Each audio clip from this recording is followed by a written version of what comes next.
Saya berkali-kali matur ya.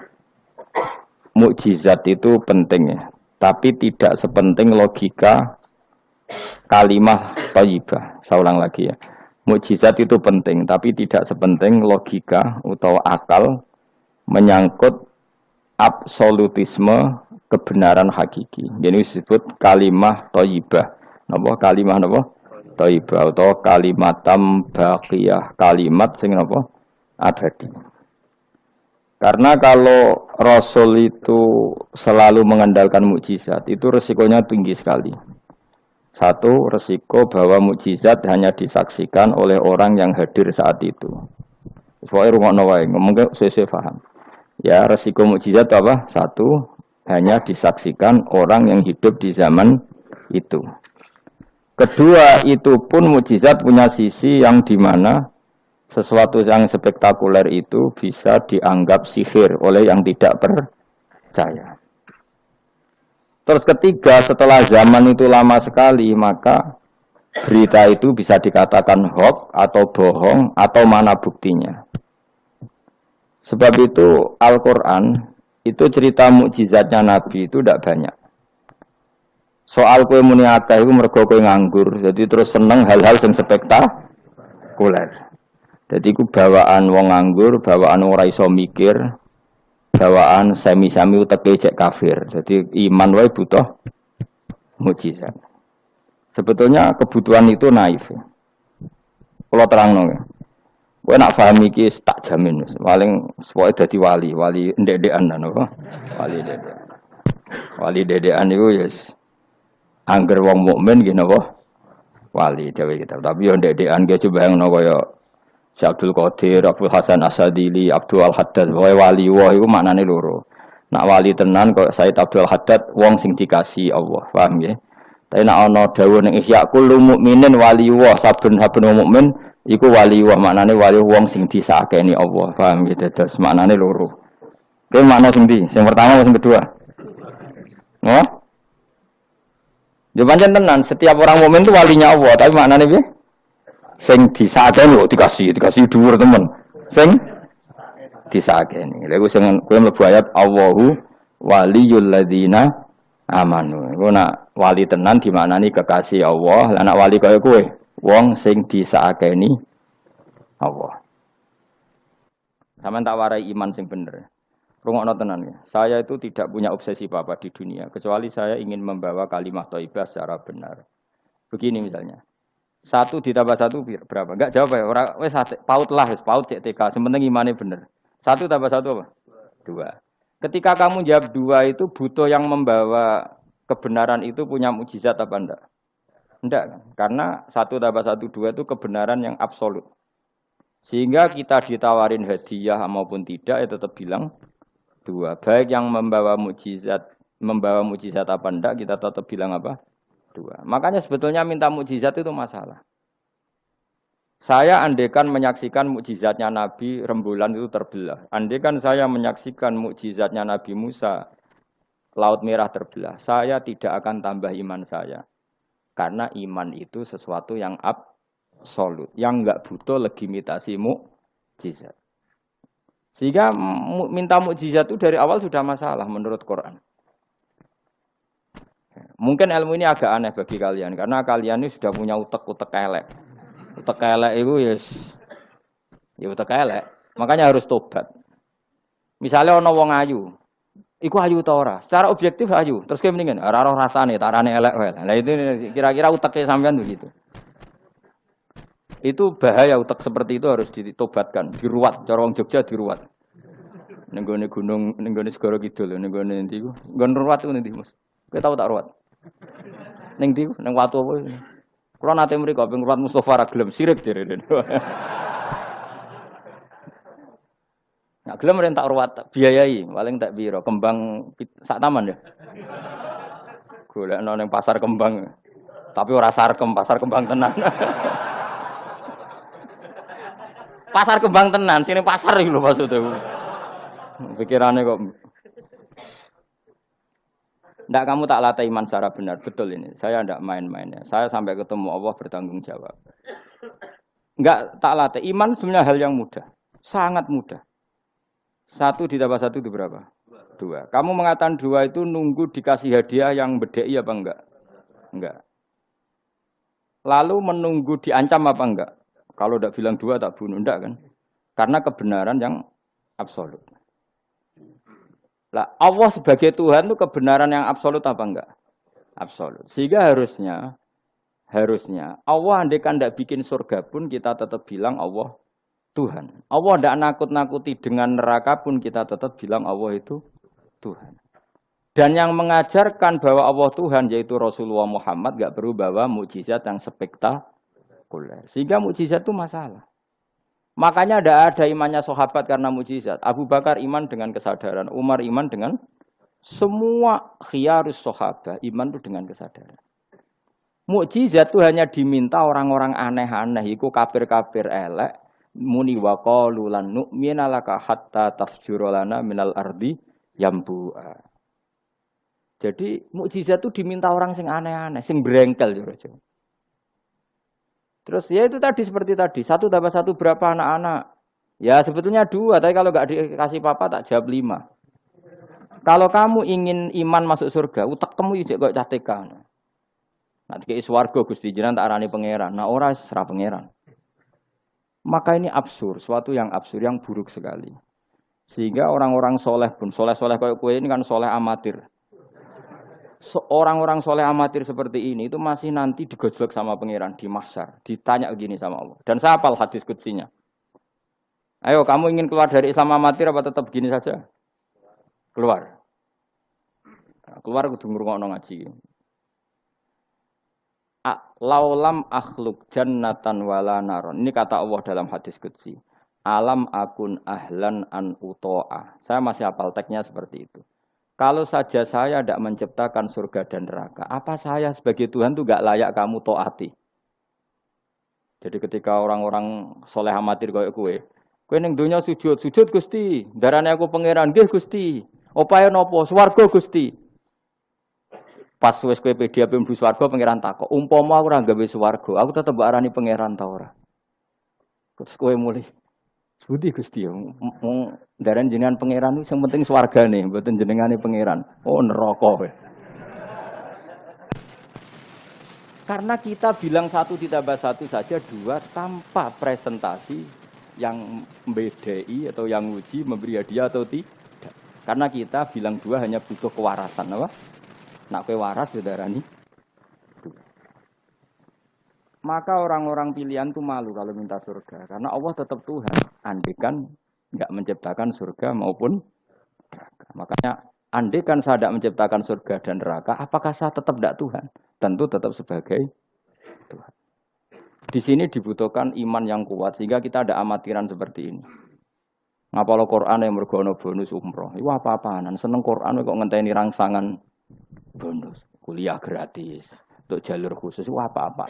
Kue gedeng yo keliru, wong Quran saiki berkah kok kue gedeng. Tapi kayak setuju goblok tak jamin.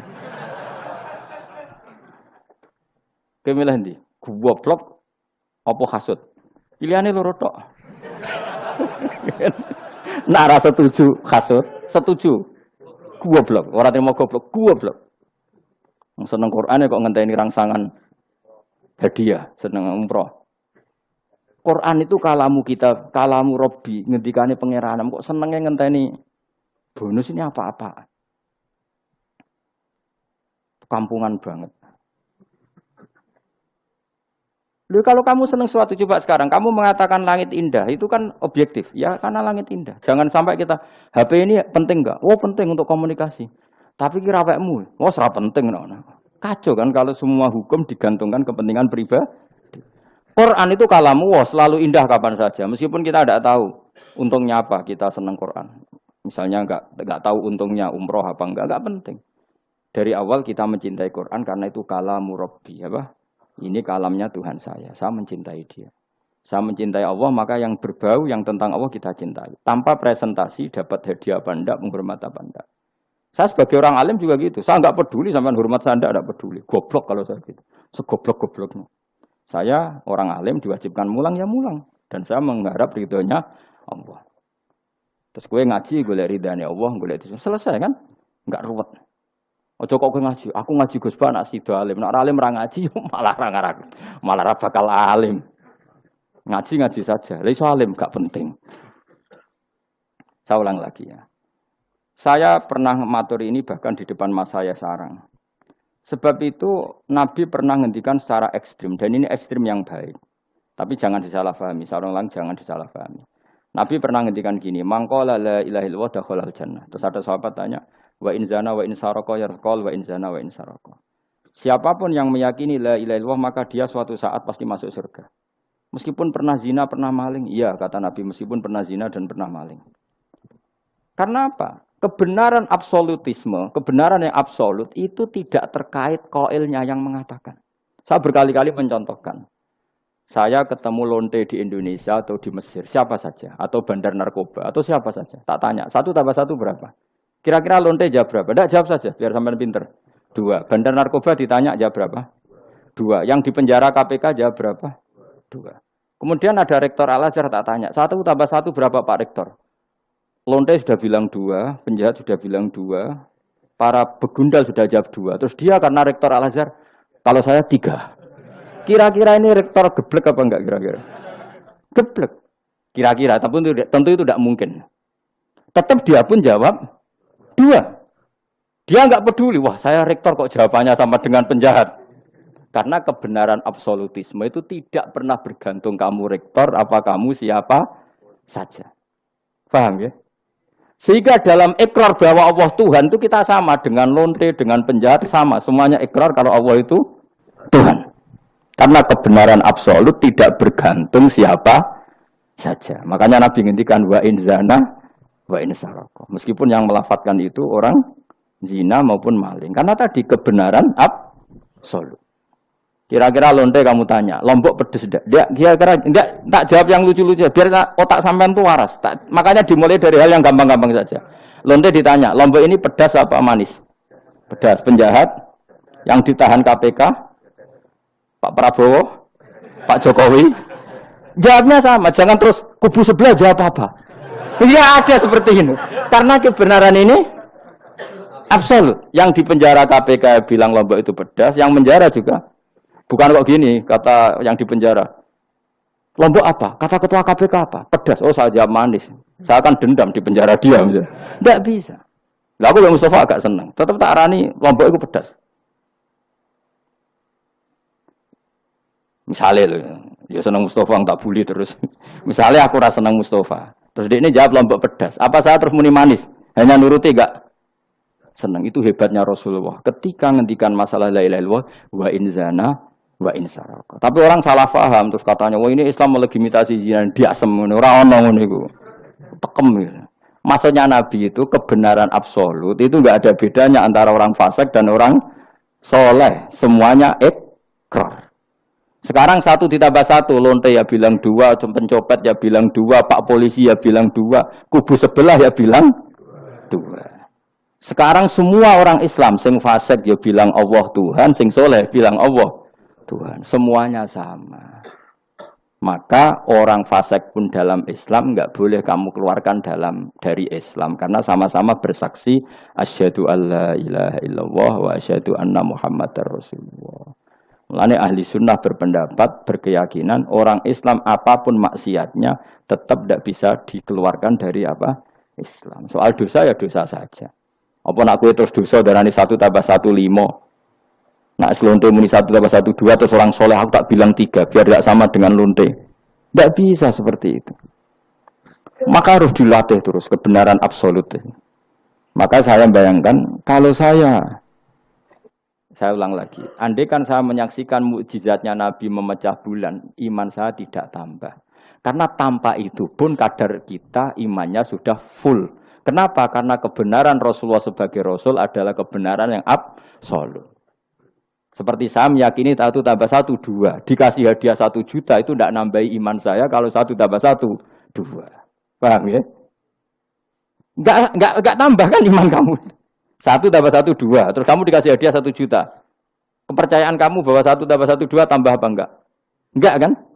Karena kebenaran yang absolut. Nah, itu yang dimaksud Sayyidina Ali ketika ngetikan lauku sifal ghata mastatu yaqinan. Umpama dunya iku aku wis mukasafah kabeh, imanku ora tambah. Ketika ditanya, apa Anda setelah di akhirat imannya tambah? Enggak, kata Sidina. Apapun iman saya tidak tambah. Maksudnya tidak tambah karena kebenaran absolut. Siapapun yang mukmin secara benar, itu imannya sudah 100%. Maka tidak akan tambah dengan hal-hal yang baru. Paham ya? Jelas. Kayak tadi, 1 tambah 1 kamu jawab berapa? 2. Itu kebenaran itu kamu imani kan sudah full 100. Kemudian yang bedai kamu, yang nguji kamu, sudah kamu tak kasih 1 miliar, sudah kamu tak kasih umroh. Iman kamu 1 tambah 1, 2 tambah apa enggak? Enggak. Karena kebenaran absolut. Maka nanti setelah saya masuk surga, tanya Allah, ha imanem tambah enggak setelah saya melihat surga? Ya tetap Gusti, tetap engkau sebagai Tuhan yang hakiki. Lah seneng tambah lah, ini tambah, mergo kelon mau cara keren ngene soal ta. Nggih, nak rugen kita koi. Imanem tambah gak gen, mbok jabe? Mboten Gusti. Nak seneng tambah ge tambah lah Gusti riyen elek sakniki ayu lah. Tapi ya urusan seneng mawon, tapi nak imannya enggak perlu tambah karena tadi Allah Tuhan itu kebenaran yang absolut. Jelas nggih? Loh jelas toh. Maka kebenaran yang absolut ini sebenarnya enggak perlu mukjizat. Maka mukjizat itu hanya diturunkan sesekali saja oleh Allah di semua nabi. Bahkan mukjizat sering menjadi problem karena tadi kalaupun diturunkan ada potensi dituduh sebagai sihir. Makanya Allah nanti ngendikan walau fatahna alaihim babam minas sama fadhallu fihi arujun ya laqalu innamas sukirat absaruna bal nahnu qaumum masurun. Muhammad nak kaum njaluk mukjizat ora usah turuti, umpama langit itu tak buka. Kemudian mereka terbang ke langit menyaksikan alam malakut saya, mereka akan bilang innamas sukirat absaruna. Kita ini disihir Muhammad. Itu sama seperti peristiwa pecahnya rembulan. Pecahnya rembulan peristiwa yang dahsyat. Sahabat iman tapi ya dingin saja. Kenapa dingin? Karena sampai itu pun mereka sudah iman bahwa Rasulullah itu adalah Rasul yang hak. Karena bukti logikanya terlalu jelas. Tapi wong kafir apa? Ketika rembulan pecah. Iqtarubatis sa'atu wan syaqqal qamar wa iyyaru ayata yu'ridu wa yaqulu sikhrum mustamir. Tetap dikomentari itu sebagai sihir. Tapi sahabat sebelum bulan pecah sudah karena sahabat otaknya waras. Jelas ya? Jadi mukjizat itu tidak diperlukan sebetulnya. Maksudnya tidak diperlukan dalam konteks iman. Karena tanpa itu pun para sahabat, para khiyarun nas sudah iman. Makanya agama ini liqaumi yaqilun bagi yang punya akal. Bukan liqaumin sing yasyadunal mukjizat bagi kaum yang menyaksikan mukjizat. Waras ya? Jelas ya? Jelas ya? Mulane ke sebenarnya ana masar iku, aku mau swarga war kowe. Mergo mau ijek takoki pangeran. Munggo aku ora gawe swarga, aku ijek pangeran ta ora. Terus kowe mikir sik. Bahaya. Berarti aku dadi pangeran mbok pikir sik, kecuali kowe tak kei swarga, kan tak takoki pangeran ngono kuwi. Itu ibarat Pak Guru tak jawab 2 asal kamu kasih hadiah. Ya, nak ndak tak katakan 3. Itu utek. Allah tetap sebagai Tuhan meskipun enggak menciptakan surga maupun neraka. Karena ketuhanan Allah adalah absolut. Makanya Allah sering ngendikan dzalika bi anna Allaha huwal haqqu wa anna ma yad'una min dunihi wal batil wa anna Allaha huwal aliyyul kabir. Allah selalu punya sifat abadi bahwa Dia zat yang hak. Yang lain menolak Allah adalah barang batil. Hak akan selalu hak, enggak butuh pendukung, enggak butuh apa-apa. Karena hak itu berdiri sendiri. Makanya Allah mensifati dirinya Al-Hayyul Qayyum yang berdiri sendiri. Jelas ya? Lah iman-iman kita ini iman-iman yang amatir. Pemenang ngaji kiai-kiai sing setengahane ya cung yo pokoke maca istighfar swarga, istighosa swarga. Kamu jangan maksa saya ngaji seperti itu. Karena yang ngaji seperti itu sudah banyak. Atau ngaji model wong alim ya maksudnya. Ya tadi model ini. Makanya kena niru aku ya terus alim gitu. Ibu-ibu tenan ra ngerti pokoke ngono, pokoke ngono. Dan ulama seperti saya memang harus seperti itu. Karena kita ngajinya seperti itu. Saya baca ihya seperti itu, baca hikam seperti itu. Dari guru-guru saya, dari Mbah Mun, bapak saya seperti itu.